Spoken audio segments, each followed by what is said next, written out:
How you doing? It's episode 12 of Voices of Fitness and Bodybuilding, the Bodybuilding and Fitness audio magazine.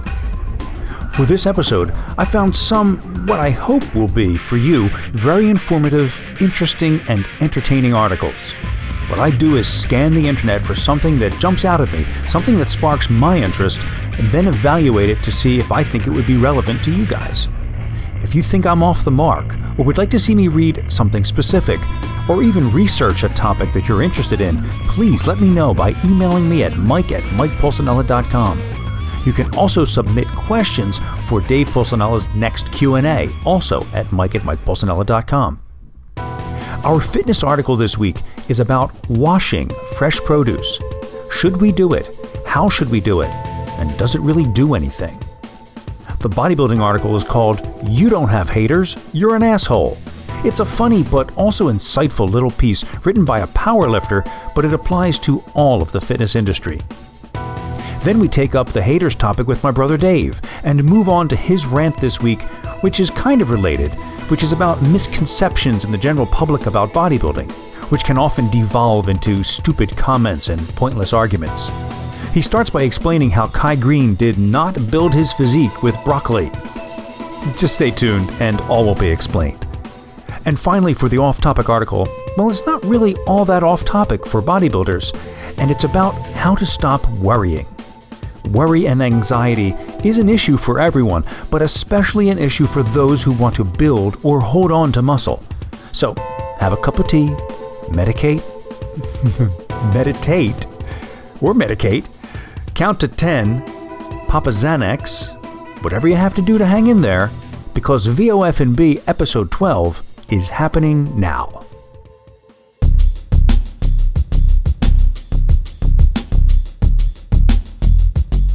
There were several things that my mother repeatedly told us kids when I was younger. One was that Mom always said, "Don't play ball in the house." Is anyone in the audience old enough to get that reference? Another was, "Wait till your dad gets home."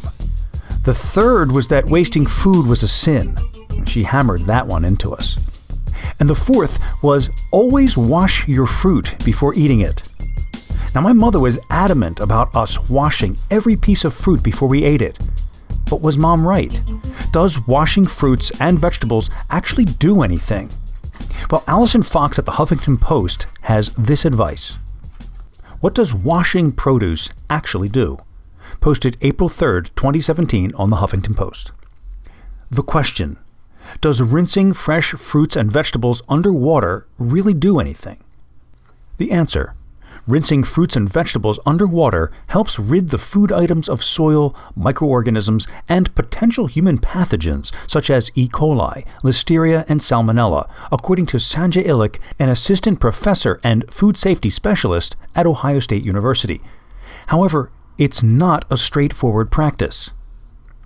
Quote, "Washing produce is important, of course, but it is not perfect," Illick told the Huffington Post. Quote, "It is not necessarily going to remove everything that's present. For some fruits and veggies, it is more important." End quote. Cantaloupe, for example, has an uneven, rough outer skin that can house dirt particles. This is the sort of seemingly innocuous fruit you should give a good rinse to prevent potential bacteria from spreading as you cut through the melon with a knife. Sprouts, which are delicious in a salad or between two thick slices of focaccia, grow in the type of humid conditions prime for bacterial growth. The Food and Drug Administration recommends thoroughly washing raw sprouts before consuming them. Vegetables bought in bunches, like broccoli and leafy kale, and fruits such as apples and berries, should be rinsed under cold water just before you intend to eat them. Although your instinct may be to rinse off berries when you bring them home, doing so actually, quote, "increases moisture and accelerates spoilage, microflora, and mold," Illick said. It's important to remember that washing is an excellent preventative action to keep yourself from ingesting bacteria, especially since it's hard to say how many people picked up and put down a piece of fruit before you purchased it. But experts say if you're starving and have an apple that wasn't rinsed, it's probably fine to eat in a pinch. And let's be honest, it's a much better option than reaching for processed food. Quote, most bacteria that's present on produce is naturally occurring and completely harmless, said Amanda Deering, a clinical assistant professor in the Department of Food Science at Purdue University. Illick points out that when harmful bacteria breakouts do occur, they're sporadic and managed by company recalls. The most effective way to kill all bacteria is by cooking produce to 135 degrees, according to Illick. But of course, that isn't possible for every piece of produce. Certain things like summertime tomato sandwiches just need to be enjoyed raw. So what about produce washes? Deering pointed out that the FDA suggests rinsing under running water, but said you can use a store-bought wash if you'd like. And while both Illick and Deering said a vegetable brush can be especially helpful for scrubbing foods like cantaloupe, be sure the brush is clean and not collecting mold. So rinse those fruits and vegetables, but don't stress out over it too much, and most importantly, enjoy. I want to add that I do rinse berries, especially blueberries, when I get them home, but then I dry them. I put them in paper towels and I dry them very well before I store them in the refrigerator. I think they last a lot longer that way, and they're ready to go that way. Well, that article is all well and good, and there are some good guidelines to follow in there.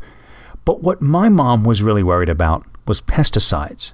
And unfortunately, washing will only do so much to remove pesticide residue. However, the good news is that it will do something. Now, this one comes from healthychild.org, and the article is called Produce Purification 101, Can Washing Fruits and Veggies Remove Pesticides by Alexandra Zissou, posted in August of 2014. And I'm just going to pull a few sections of it, not going to read the whole thing. According to the National Pesticide Information Center, washing produce reduces pesticide levels but doesn't completely remove them. Some fruits and vegetables, for example, may have their residues sealed under a coating of shelf-life extending wax. Others have soft or waxy skins that help chemicals stick to their surfaces. A 2010 study on cucumbers and strawberries found that acetic acid, the active component of vinegar, was helpful for cleaning. If you're interested in using something other than water to clean your fruits and veggies, vinegar seems preferable to a produce washing product. You're likely already eating vinegar and won't have to question or research its ingredients. There's also the issue of systemic pesticides. Now, these are chemicals designed to be absorbed by the plants to kill any bugs that eat them. These poisons are inside the produce itself and won't be affected by washing. Tests conducted by the Pesticide Action Network found the problem to be common. 74% of tested conventional lettuce and 70% of broccoli, for example, had internal residues. Systemics were also found inside treated potatoes, strawberries, sweet peppers, and collard greens. Now, here are some best practices when it comes to cleaning produce. Discard the outer layers of leafy vegetables. Wash any produce you serve in running water, not a bath, especially if it is conventionally grown. Rub soft-skin produce as you go. Scrub and/or peel produce that can take it. Dry produce with a clean cloth if possible. Never use dish soap or other products not intended for food. And if you want to use a produce wash, look for one made with non-toxic ingredients that have been found to be effective. Otherwise, you're just wasting your money and maybe adding unwanted residue to your produce. I know, it's kind of scary that you can't get rid of the pesticides inside the produce. But there's less cause for alarm than you might think. And the article goes on to say this. Toxicologists around the world agree that regular, conventional produce is safe to eat. The mere presence of a pesticide residue does not mean they pose a health risk. But I guess you should take something like that with a grain of Himalayan pink salt. Finally, some people suggest that in order to avoid the whole pesticide thing, that we should be buying certified organic. This excerpt comes from today.com. And it's written by Madeline Fernstrom, the Diet and Nutrition Editor for Today. It was posted May 15th, 2014. Avoiding pesticide residues altogether can be done by buying certified organic produce. By FDA law, no pesticides can be used in the growing of these fruits and vegetables. But with organic, thorough washing is a must-do to avoid bacterial or other contaminants that might be consumed. Organic does not translate to safe to eat without washing. Pretty good, right? And all that would be great. Except that it's not true. In the next podcast, we're going to bust the myths of organic foods and show once again that nothing is without its bad side and things are never quite what they seem. Was that dramatic enough for you?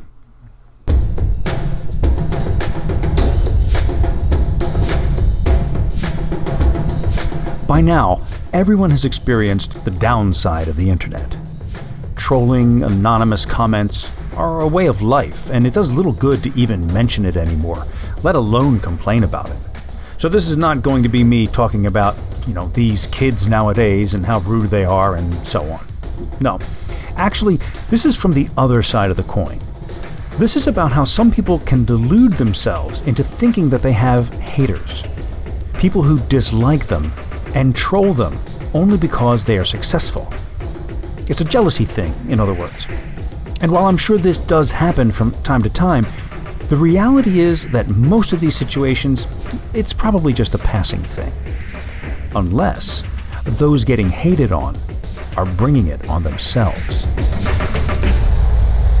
So this article is called "You Don't Have Haters, You're an Asshole" by Will Kunzel, posted on PowerRackStrength.com. Haters is a term that just won't seem to die. It ranks right up there with bae and fleek for me. What the hell is it even supposed to mean? You've got people that don't like you? You seem to think they don't like you for what you're trying to do. But do they really just not like you for you? Think about the groups that get hated the most. Vegans, CrossFitters, politicians of all parties, etc. Why are people constantly making fun of them? They're assholes. Well, most of them. Like any group, there are exceptions. I know quite a few vegans I'd have a beer with. I know even more CrossFitters I'd happily talk training with. I know considerably less politicians, but the few that I do know, well, there are some that are really trying to make things better. In my fitness circle, the term haters pops up from individuals that think they're out to change the world. Are they wrong in their desire or even knowledge? No, not always. But it's their delivery that sucks. When all the people that you meet are assholes, guess what the common denominator is? There are extremely successful lifters that don't have haters. There are other successful lifters that are always complaining about proving the haters wrong. Both sets of lifters are extremely talented and strong, so what's the difference? The same goes for fitness professionals. A quick glance through social media and you'll find tons of memes about ignoring the haters, be you, or ignore the negativity bullshit. Well, I've been training in some form or fashion for over 20 years. Prior to social media, we didn't have haters. Or at least I didn't. Why? Because I kept my mouth shut about what I was doing. It was for me. Same as all this really is. Who else is really benefiting from all this time I spend in the gym? Time spent prepping meals. Time spent doing my hair. No one but me. I'm not so narcissistic to think that I'm a huge motivating factor that's going to miraculously change someone's life. How I talk to them, or the tips that I give them, could be beneficial in helping them make better decisions, but just posting some stupid bullshit on social media ain't giving anybody anything but the impression that I'm an ego-driven asshole. What I do post are things I'm proud of. I share because I think it's cool. Not everyone has to agree with me, and that's okay. So, what's the deal? Where do haters come from? Well, really, they're imaginary. Haters are critics. Your perception of what they're trying to say is what makes them haters, and your lack of confidence gives them a platform. I've been wrong often in my life. My wife can tell you that. But what I will do is own it. Were the folks that pointed that out to me haters? Hell no. Some were my friends. Some were random strangers. None were haters. Even in arguments where I wasn't wrong, Were the folks that disagreed with me haters? No. A simple disagreement doesn't mean we have to hate each other. That's just childish. Plenty of my friends and I don't agree on certain issues, but we're still friends. Open your eyes, ears, and mind. Really listen to what people are telling you. Having haters doesn't mean you're successful or doing something great. It could simply be that you're an asshole that has the wrong approach. Now, there will always be negativity. There's just some poor souls that simply have nothing but hate in their heart. They're going to spew their hate at any and everybody. That doesn't make them your haters. It just makes them assholes. Again, it's all about the perception of where the hate comes from. Have you earned it by being an asshole to multiple people over the years? Or have you just got enough attention to have some folks pissed off and jealous? A confident individual will know that haters are only a figment of their imagination.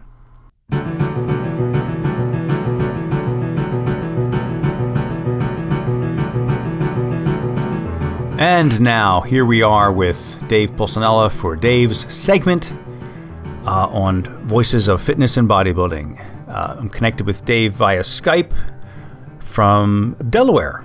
The article that I just read, you don't have haters, you're an asshole. I think it was pretty funny. But have you had a lot of experience with haters yourself? You know who I am? No. Why would I have a lot of experience with haters? I'm going to remind you of something. Go ahead. I'm not saying I don't have any. 2 words, well, actually 1 word. Get big. Yeah. Do you remember the Squad Father? I do. On getbig.com forum. His thing was being a hater. And that entire site engendered his ilk on there. And it became a thing where if you went on Get Big, they were supposed to insult you. That's what they did. So it was a community of people in the bodybuilding industry who were basically following this Squad Father guy who was the biggest asshole that ever existed. I don't know if that was really him in real life, or this is the persona he created on getbig.com. But even to this day, if you go on there and you try to post like a progress picture, God forbid. In fact, if you remember, we used to end up posting stuff about me and my upcoming shows or my pictures, my contest pictures, just for laughs, just to see how much hate they would get. Well, that's the thing about that forum is that it's like a roast. Right, exactly what it was. We didn't understand that back in 2005 or 6. I didn't understand. We took it so seriously. My feelings were so hurt. Do you remember the first time we went on Get Big and what was happening? How outrageous it seemed at the time? And how used to it we are now? Yeah. Well, that was the beginning of the internet days, where that was one of the first examples of keyboard warriors. Yeah. That was the beginning of it. Now it's just everywhere. It doesn't matter where you go. People talk to each other like that now. I just realized I was reading something about YouTube, and it really was just getting its start in around 2005 when we were posting some of those first clips from Raising the Bar. And I can't help but think that it was the fact that this was wide open territory and that nobody was really taking advantage of yet that gave us the opportunity to make as big a splash as we did. I just think that if we tried to post, a bodybuilding documentary now, it would just get lost in the shuffle. It might, but what you did was so unique at that point. At that point. At that point, the timing and content were perfect. It was a perfect storm about to happen. Yeah. I was about to retire. I was like 3 years out of retiring, right? Yeah, 3 years. I was winding it down. You picked up a camera. You liked it. You started making little video shorts. You were good at it. I was in the same room as you, getting ready for a show. You thought it might be an interesting topic. You started filming. The rest is history. No one had done it. The time was right for it. The audience was there. That's all true. But it was quite a shock to put some clips out and have people go, "Who is this clown?" and I know, stuff like that. It just was not. And I remember taking it so seriously. I remember being like so hurt that because we were still equating it to real life. I was like, how can a person talk to me like that? But the problem, and what I wasn't seeing was, it's not a person, and they're not talking to me like that. It's a keyboard warrior, and they're talking to the object on the screen. Right. So, because if we were sitting at this table right now, me and whoever said this clown, he wouldn't talk to me like that. No, and in fact, sometimes when you meet these people, it's like, nah, I actually really like you, but I just think it's funny to do that. They all the time, because I meet them at the Arnold all the time. I'm like, you're the one who called me a bloated hippopotamus. Oh yeah, dude, this is funny. I'm just being, this is, I gotta go. So obviously, I think, on a forum like Get Big, where the thing is to make fun of each other, like a locker room, kind of guy thing. Right. That you can't really call those people haters. But is there such a thing as a real hater? Let's outside of that realm, on Facebook and that sort of thing. Is there such a thing as a hater, or is it an imaginary thing that people imagine? Oh boy, that really. I think I know what you're trying to say. I think that people who can't create a positive persona, energy, charisma, and can't get attention that way, like to think that they get attention in the complete opposite way. Right. By collecting haters. Their haters that's where they get their attention. So they almost and they roll with it, and they start playing up whatever personality traits bring on the hating, because that's the only way they're going to get attention. And those haters end up being their fans, so to speak. Well, it's also true that negative comments on the internet get more action than positive, of all kinds. Negative articles get more action, and people who create articles for the internet know this. That's why they're constantly trying to stir your emotions in a negative way, because people will share that a lot more quickly than they will some kind of feel-good thing. Oh, absolutely. There was an argument going on with Adam McVeigh and somebody, I can't remember who it was, but the argument went on forever, and it had like a scabillion views and a million comments, and it went on forever, and it was, I'm just going to bring the popcorn. I'm here for the blankety blank. Everyone was tuning in.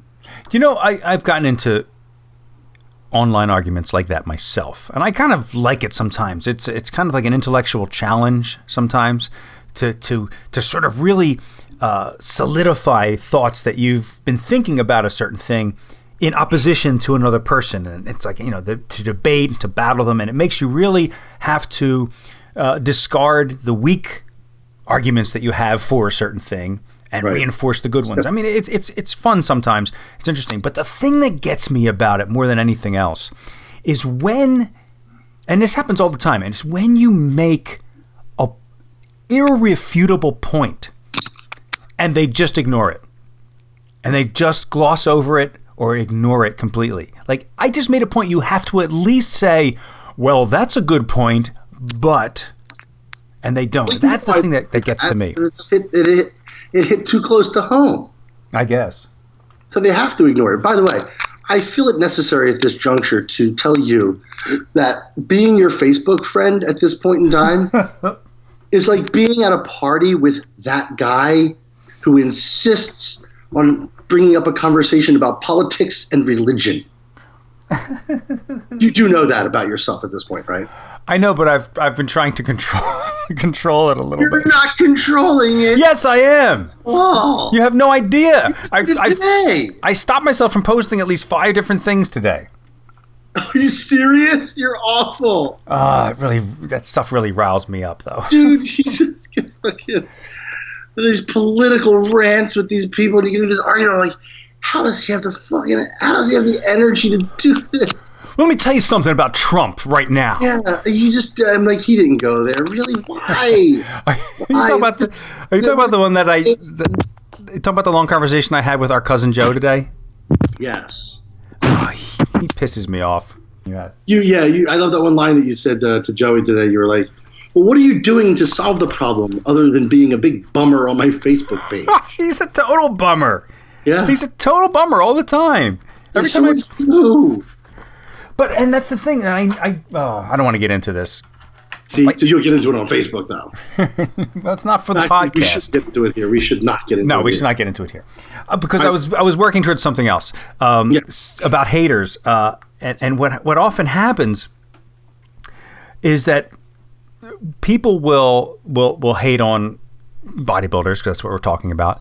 And they'll pick on certain details and kind of like the wrong things they'll pick on. They'll latch onto certain misconceptions about bodybuilding, and then they say stupid things, and then they get into pointless arguments. And I'm going to give a perfect example.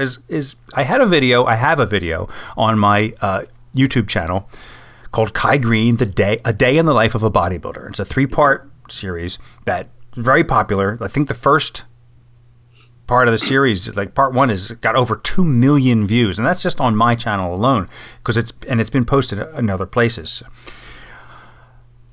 In that video, Kai is trying to show how to eat as a bodybuilder. How to prepare your meals cleanly, and pack them and take them wherever you go, right? So he's cooking chicken, and he's getting rice, and he's making up the little Tupperware things, and he's talking about how to pack it so it doesn't leak and all. And he gets some frozen broccoli and some other vegetables, and he puts them in the microwave, and he microwaves them. Okay. And then puts them in to his meals. It's just 4 meals a day, and he's figuring it out. I'm going to need I already know where this is headed. I need this many meals. We're going to go to the gym, and I got my shake with me. And he shows how to pack it all up, and then he goes. Then somebody posted a comment on that video. That video's been up for a couple years, by the way. But anyway, someone just posted a comment. But I'm going to even say his name. His name is Leonardo Obello, whatever that means. I don't like him already. And he says, Kai, you have lots to learn. Lots to learn. Kai Green, you have lots to learn. You cannot put your veggies, like broccoli, in the microwave. That kills almost all of the nutrients. Oh my God. Fool. And he ends the line with, you fool. Now, and I took that and I posted it on Instagram with a current picture of Kai Green looking unbelievable. Right. And he's not like preparing for a contest or anything. I don't think he's competing this year. He just looks incredible. Imagine what he could look like if he didn't microwave his broccoli, though. Fool. I said, yeah. That makes the tiniest bit of difference to a bodybuilder of that caliber. Like, it makes what nutrients are you missing that he's not getting in the 8,000 multivitamin pack that he takes a day and all the food he eats? And a guy like Kai Green, if he ruins the nutrients in that broccoli, will just eat more broccoli. And that's the thing. The other thing about this that really irks me is it's such a common thing now for an absolute nothing nobody. Like, I guarantee this guy looks completely average, right? Of course. Disrespecting an elite bodybuilder and calling him a fool. Where is the respect? I've had kids calling me an asshole. A clueless asshole. You're a clueless asshole. I would never have imagined talking to, like, Ron Tufel or I don't know, any of the guys that were pros or top national guys when I was a kid like that. This is the world we live in now. You don't know what you're doing. You microwaved your broccoli. You're an idiot. You'll never get beyond the 315 pounds of lean mass that you have now doing that. Do you see that happening a lot where people are latching onto like these ridiculous minutia and blowing it up out of proportion? It doesn't matter, right? Let's pick something that absolutely doesn't matter. Dude, he would look exactly the same as he does right now if he never ate broccoli in his life. Right. Let alone put it in the microwave or steamed it or put it in a popcorn popper. It doesn't matter. He doesn't have to eat broccoli ever. It's a source of some fiber, maybe. Right. that he also doesn't need, because I guarantee he shits 6 times a day anyway. So is that being a hater, or is that just being stupid? That's just being a punk-ass millennial is what that is. That's what that is. Yeah. Yeah. Sounds like. That they think that they can say whatever they want because it's on the internet. And it doesn't even matter if the person they're saying it to might see it. Never factor that in. They'll say the most hurtful shit that they would never imagine saying to that person's face. But it is just like saying it to their face because they're going to see it and read it. And their feelings are going to get hurt. I know people like young people try to bully other people into committing suicide. I know. Literally. It's happened. I know it's happened. It's happened. It's insane. Yeah, I know.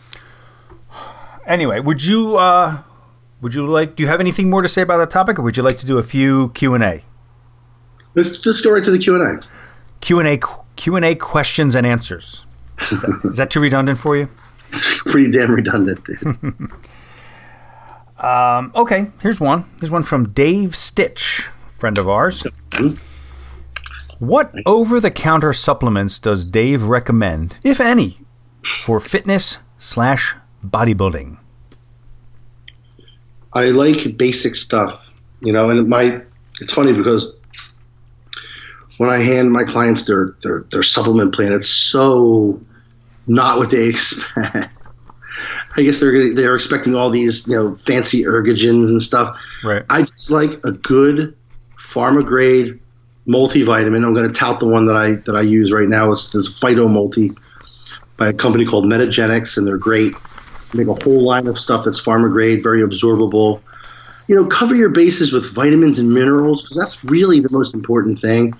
In conjunction with your food, is that you're getting your macro and micronutrients from good sources, that your body's absorbing them. So a good probiotic and digestive enzyme is also a great idea, because as a bodybuilder, we're only going to grow and progress from what we can absorb and utilize, right? Right. If it's just sitting there and it's becoming just digested fecal matter in your large intestine, what's that doing for your body?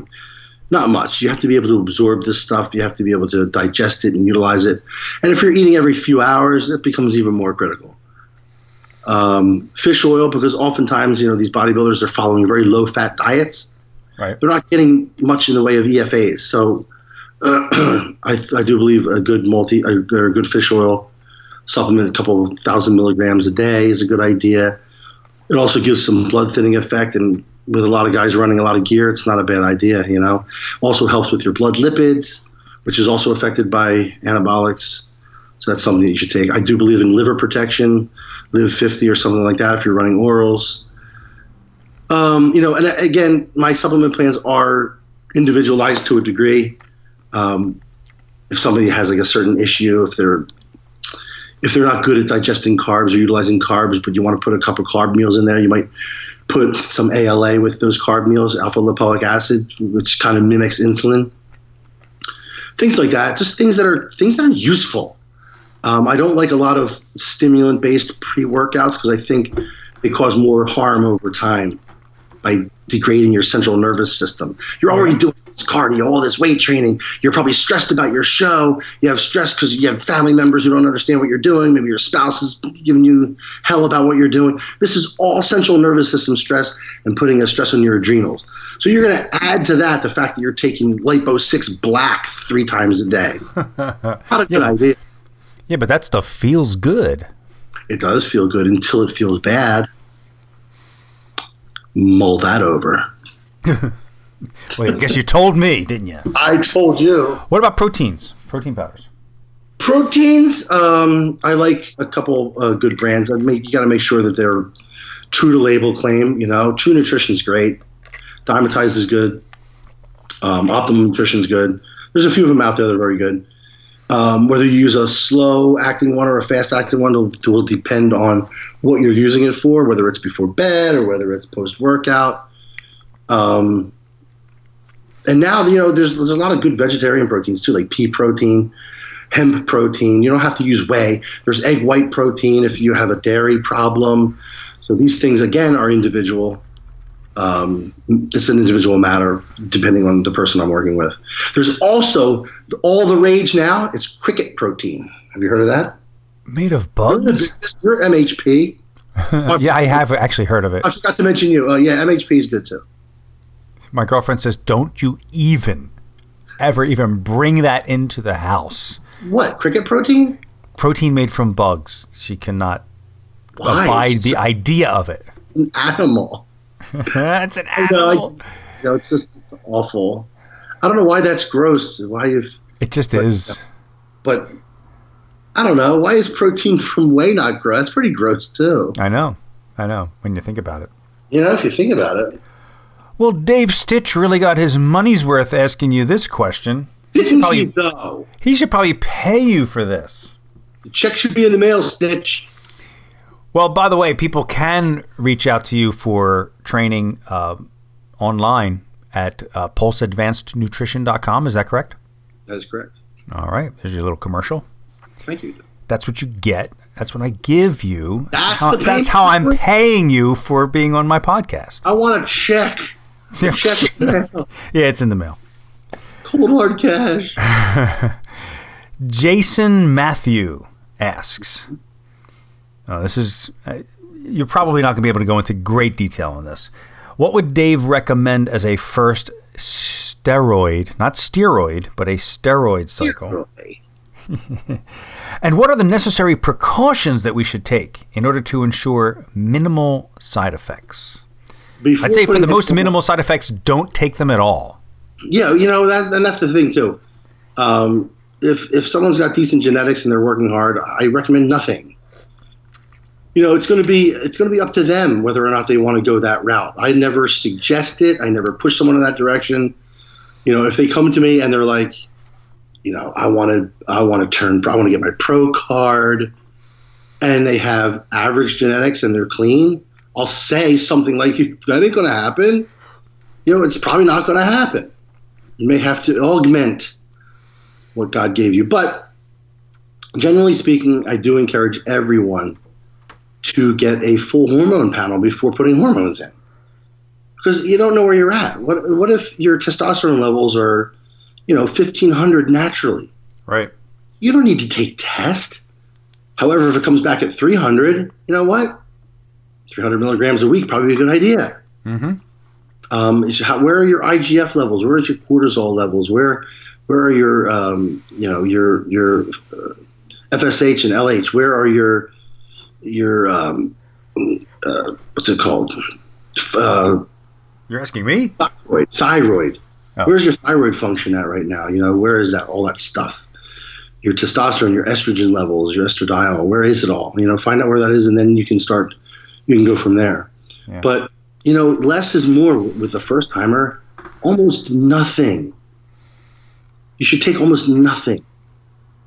Like what seems like such a minimal amount, because you're going to progress from anything. Anything will work. What I see that happens too often is that people go in their first cycle and they're stacking 4 different things. I'm like, dude, you probably could have taken one of those things. Yeah. That also gives you wiggle room down the line for when you plateau from that level of supplementation. You could always tweak or add something to that. But you start off at 4 things. Where are you going to go from there? Yeah. I think I've talked about this before. I'm going to tell this story again. I think I've talked about it on my podcast, or maybe the first call out. I don't remember.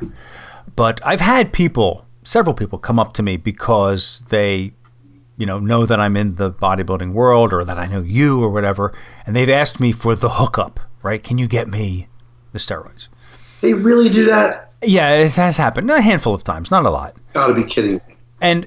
And what I say to them is this. I said, let me design for you a diet and workout plan. I could do it well enough, because most of the people that are asking me really don't know what they're doing. I'm no expert, not like you, but I've been around this long enough. I could design something for the average person who is really just fumbling around in the gym and fumbling around with their diet. I always say, and I've said this to people, several people. I said, let me design for you a diet and exercise program that if you can follow this religiously for 6 months, and are not happy with the results. And you have to do legs, by the way. And if you're not happy after 6 months with how you've progressed, I'll give you the hookup. Do you know how many people have taken me up on that? Zero. No one. Absolutely no one. And you're basically, what you're doing is offering them a free plan, a free nutrition and exercise plan.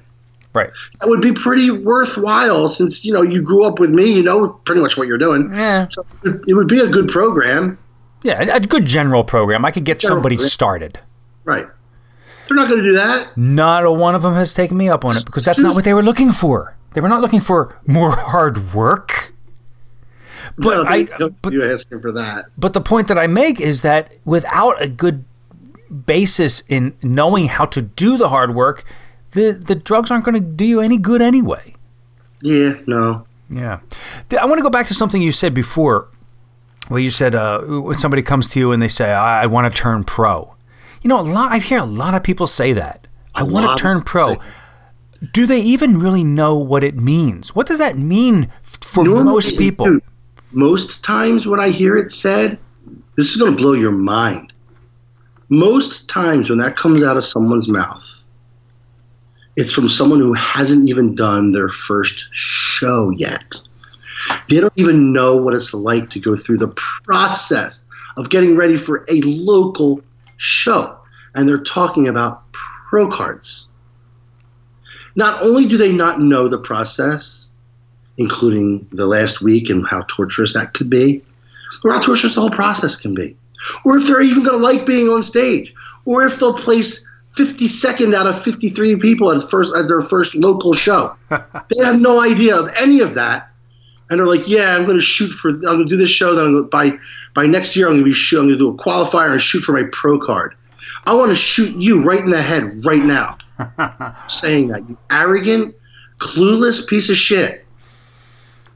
What do they think being pro means? Clueless. You know what that? Yeah. Do you know what that entails?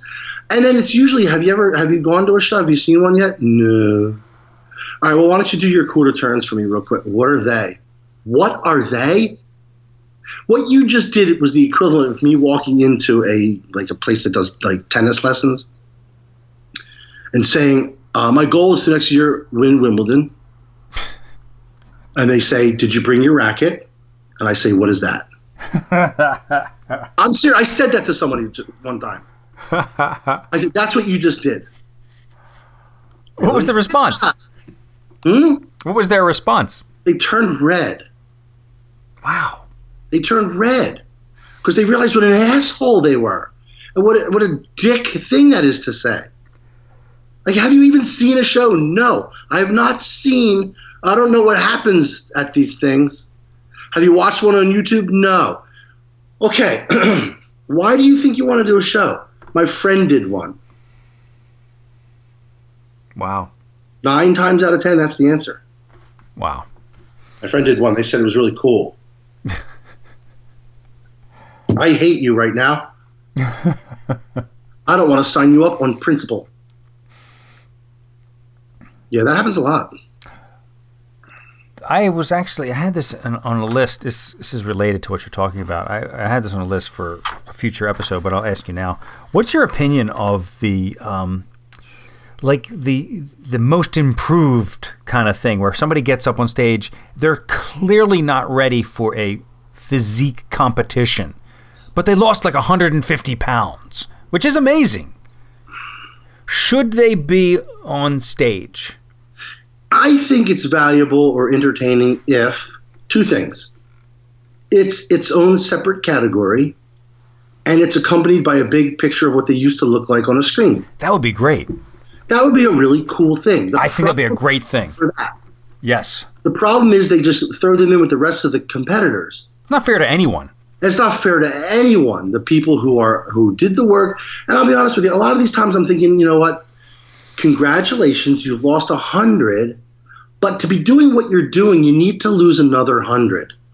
If you lost the first 100, buckle down and lose the second 100, then put on that bikini and do your booty pop on stage. Yeah. Don't be booty popping your cellulite and you're saggy. It just, don't do that to yourself or to the audience or to the other competitors who are actually ready for this event. Yeah, but I would like to see an inspiring sort of, I'm on my way, I'll be in the main category next year, but look what I've done so far. That would be kind of cool, like what you said, a big splash of a slide behind them of what they used to look like. That would be great, a great part of, you know, the positive aspects of bodybuilding and physique competition. It needs to be handled in that way. Yeah, it needs to be handled differently. The only problem is that there's not enough people at any given show to warrant a separate division of that. There might be one of these people at every 10 shows. Right. And they're mixed in with the open category. So that's the problem. You know, you don't have, unless you started advertising for it, you know, anyone who feels like they've lost a lot of weight, have made some sort of transformation, would like to show the world, here's a new category for you. Gary Udick can tout it. He can go online. He can start promoting it. Rich Siegelman can promote it and make a thing out of it and actually draw some people out of the woodwork. I'm sure they wouldn't mind having another division. I'm sure they wouldn't. And it'd be a great division. I think it'd be really cool, but they shouldn't be in with people who are really ready. They just shouldn't. It's embarrassing. It makes the audience uncomfortable. They should be uncomfortable. Sometimes they're not. Sometimes they're very not. There's no sense of decent embarrassment. It's just a shame because if you say this, though, you get instantly vilified as, you know, a fat shamer or something like that. Yeah, it's true. Yeah. But it doesn't make it any less true. It just doesn't. Yeah. I feel pretty strong about that. And like people like the clueless competitor. Yeah. Yeah, there's a video on my YouTube channel.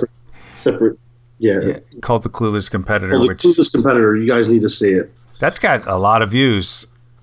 It's gotten some hate too. You've got mostly hate directed towards me for putting this guy online in the first place.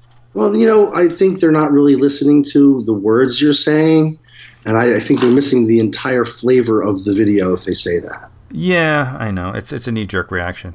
Actually, I have here's a question from Rick Mancini that's kind of related to what we're talking about. When are they dropping the awful board shorts division? It's awful. It is the number one thing I hate about current bodybuilding shows. Also a slap in the face to every bodybuilder who competes. Now, I want to just say, I've seen some pictures of some board shorts guys. They're in really good shape. It seems to be getting more muscular than it was. Honestly, they're some of the hardest competitors. I've seen shows where, at the higher levels, of course, not the low, where the physique competitors are by far the hardest competitors in the show. Wow. So, but it's the very idea of being able to hide half your body. Yeah, why do that? The half that requires a lot more tenacity, work, and balls to build. So, you know, but we know why it came about. We know why it came about. Because they saw that most people who lift weights are upper bodybuilders, right? Yeah. They don't want to do legs. Well, those people feel like they can't compete. That means that they feel like they can't get on stage. That means that they feel like they can't pay the NPC money to get into a show. We have to do something about that. Well, so answer Rick's question. Should it be discontinued? No, it's not going to be. No. There's absolutely... I could answer that, you know, I could say, yeah, it needs to be eradicated because it's not going to happen. Have you gone to a show where you've seen less than 60 board short guys in a division? I haven't. It's mint. It's not going anywhere. And bikini, these shows now have become primarily bikini and physique shows with a few bodybuilders sprinkled in there. There were, count them, 4 super heavyweight bodybuilders at the Junior USA. I'll say that again. 4 super heavyweight bodybuilders at the Junior USA, which used to have 25 per class. It seems to me that we're due for a split. That bodybuilding needs to split off from all of this other stuff, like extreme bodybuilding, real bodybuilding, and be its own thing again. and let these, the bikini competitions and the board shirts competitions and be this one big show, but then there'd be a different show that's just bodybuilding. The problem with that is the numbers are getting so low with bodybuilders that it wouldn't really be much of a show. Is it really dying out? Oh, very much so. Well, female bodybuilding is, that's gone, right? That's gone, right? Yeah, I know. Absolutely gone. Although the figure and physique girls are getting bigger, so they look like bodybuilders did 5 years ago. So I don't even see the fucking point. Because now figure girls are looking like the bodybuilders did 10 years ago. They really do. What were we just saying? What about so-called classic bodybuilding? Is there anybody doing that in the competitions that you've seen? Yeah, but very, very few of them actually look like classic bodybuilders did, like Muhammad Makawi and those guys. They're just smaller. What that has given rise to is an opportunity for guys who haven't yet built requisite size to compete in the national level. Yeah, still compete on the national level. Isn't that awful? I think what they were trying to do was get rid of the whole gut thing and have the narrow waists again. And I have to say, MHP's new athlete, Chris Bumstead, I think has a great classic physique. Does. And he just won a pro competition, by the way. That to me is a perfect example of a really good classic physique. Yeah, but if you see the criterion for those classes, they are really small. Like at my height, I'd have to be 185-pound weight limit. Oh shit!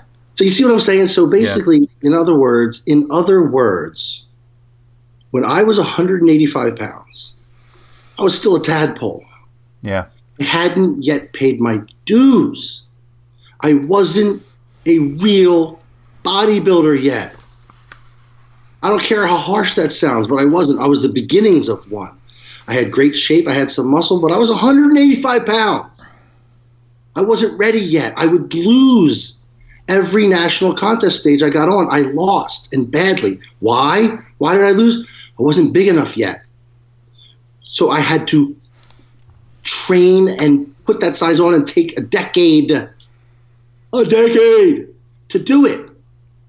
Now you can be 185 pounds at the height that I was, and now you can still compete at that weight, national level, and win.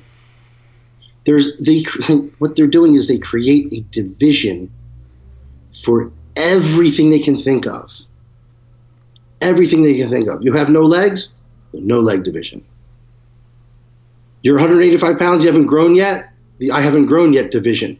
Because you can have no guts but still be 210 at 5'8". Why 185? Wow, because that's a lot of guys are walking around at that. Get them out of the woodwork. Get them on stage. Create a division for them. Right. You know what's funny, and I know I've mentioned this before, but I remember that you and other people back in the day used to say, man, it's a shame that bodybuilding is such a fringe sport and not a lot of people know about it. I really wish it could go out into the mainstream and be accepted in the mainstream. Isn't that what's happening? Yeah, we didn't know what we were wishing for. We didn't. What we didn't like about it was that we were such freaks, and we were looked down, upon by society, and nobody understood us. But looking back now, those were the things that were great about it. Those things are gone now. Everybody does it. Everybody has done a show. I did a show. Everybody's done a show. But, back then, no one did a show. If you ran into somebody who also did a show, there was like this, oh my God, you did a show? You competed? It was an exclusive society. Exclusive group of people. Now everyone's done it. Dude, you can't walk through my gym without tripping over someone who's getting ready for a show. Everyone's doing a show because now anyone can do a show. It doesn't matter if you've developed your muscles yet. It doesn't matter if you only have an upper body. It doesn't matter if you're in a wheelchair, which I think is fine. It doesn't matter if you're a girl who was just born with big boobs, a little waist, and a nice ass. Now you can be a pro. You can be a pro card. It doesn't matter if you're just if you're a normal muscular looking girl. Yeah, there's a class for you. If you're a real muscular girl, there's a class for you. If you're a guy who is all out, blown out bodybuilder, there's obviously a class for you there too. There won't be just many of you. But yeah, it doesn't matter who you are. There's a class. There's a division. Do you think go ahead. Do you think these divisions were created cynically, like the way everybody says, oh, this is just a way for us to make more money? Or do you think they were trying to respond to something that they saw happening? I'm not going to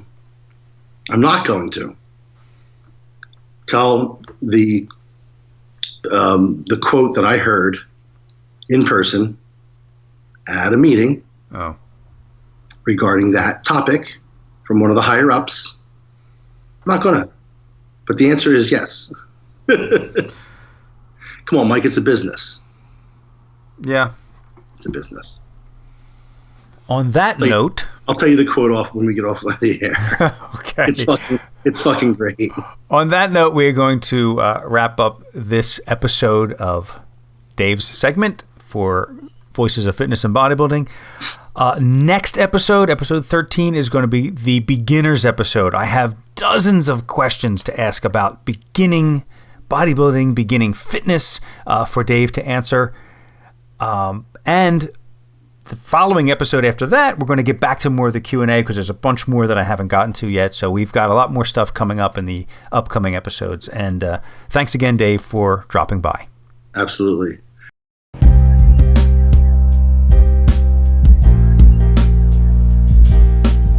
If you can't sleep, then get up and do something instead of lying there worrying. It's the worry that gets you, not the lack of sleep. Dale Carnegie. Listen to these numbers and try not to have a panic attack. According to the National Institute of Mental Health, NIMH, anxiety disorders affect 18.1% of adults in the United States. That's approximately 40 million adults between the ages of 18 to 54. Now, current estimates put this number much higher, approximately 30%, as many people don't seek help, are misdiagnosed, or don't know they have issues with anxiety. Of those who do seek help, 65% of North Americans take prescription medications daily. 43% take mood-altering prescriptions regularly. There were over 3.3 billion prescriptions filled in America in 2002. That's 12 times the U.S. population.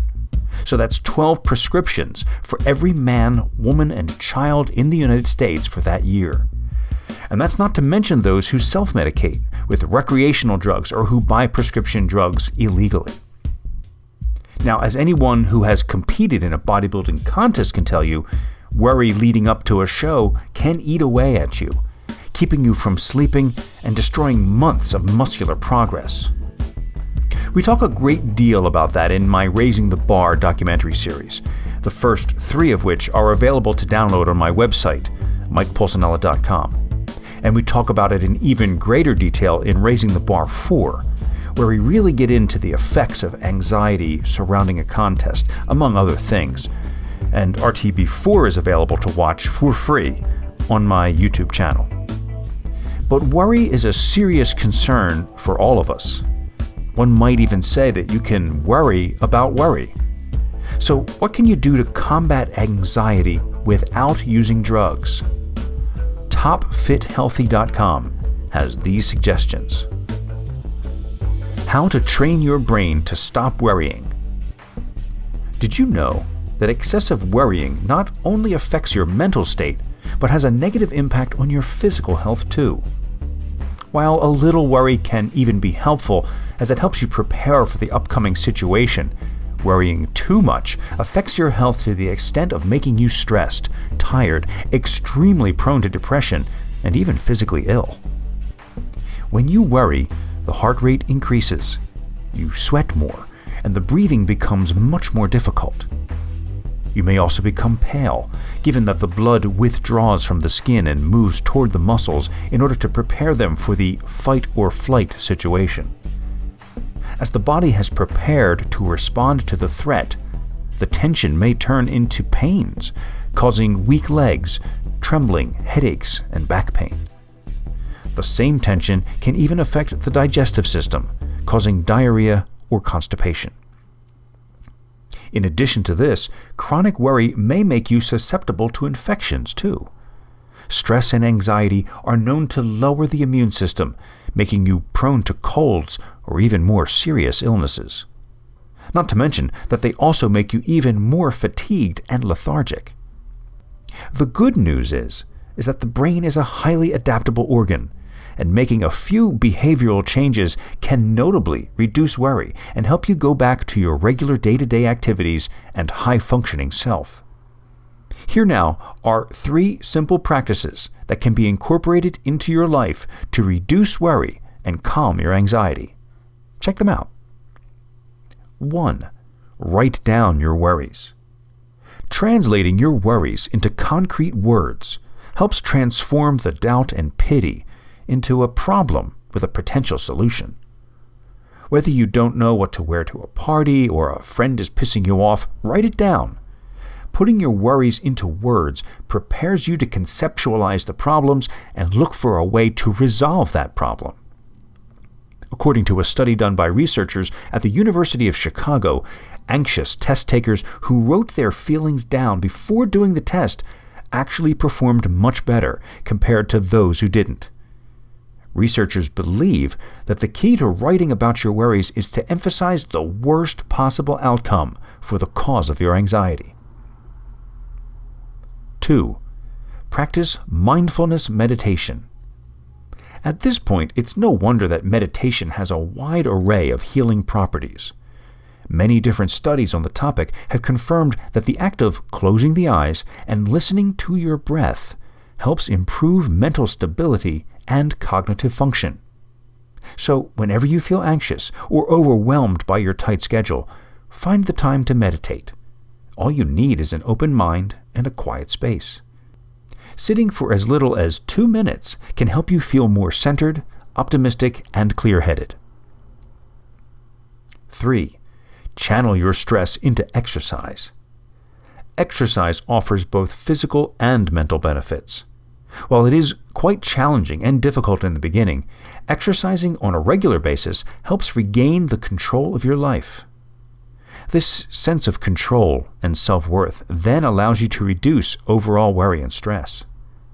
Doctors often advise depressed patients to practice aerobic exercise, as it has been shown to lower the levels of the body's stress hormones, such as cortisol and adrenaline. Additionally, it also helps boost the production of endorphins, chemicals in the brain that kill pain and lift your spirits. Now, of course, all of these ideas are great for the usual day-to-day worries that we all have. And you should really try them the next time your mind is running away with itself.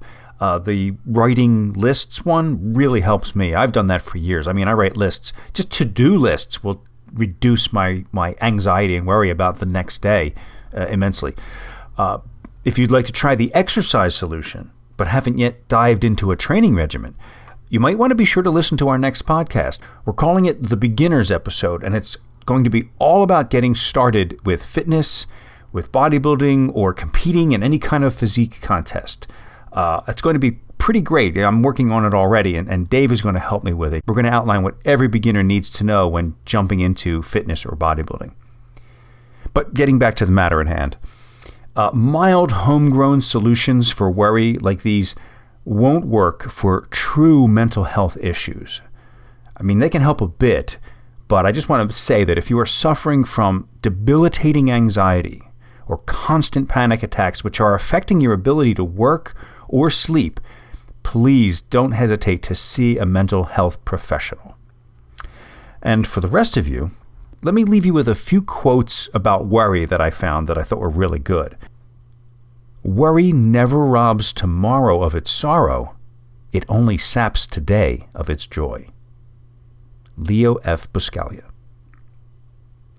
Worry often gives a small thing a big shadow. That's a Swedish proverb. If you want to test your memory, try to recall what you were worrying about 1 year ago today. E. Joseph Kosman. And finally, when I look back on all these worries, I remember the story of the old man who said on his deathbed that he had had a lot of trouble in his life, most of which had never happened. Winston Churchill.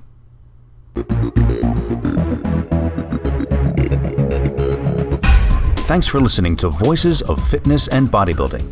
If you like what you hear, please share. Tell your friends about us. Help us spread the word. And if you listen on iTunes, please rate the show. That really helps us too. Or you can subscribe on YouTube to my channel if that works for you. And you can always find us on SoundCloud as well. There are lots of ways to listen. Just a reminder that you can send me articles to be considered for this podcast at mike@mikepulcinella.com. They can be articles you find or pieces you write yourself. So till next time, stay active and stay healthy.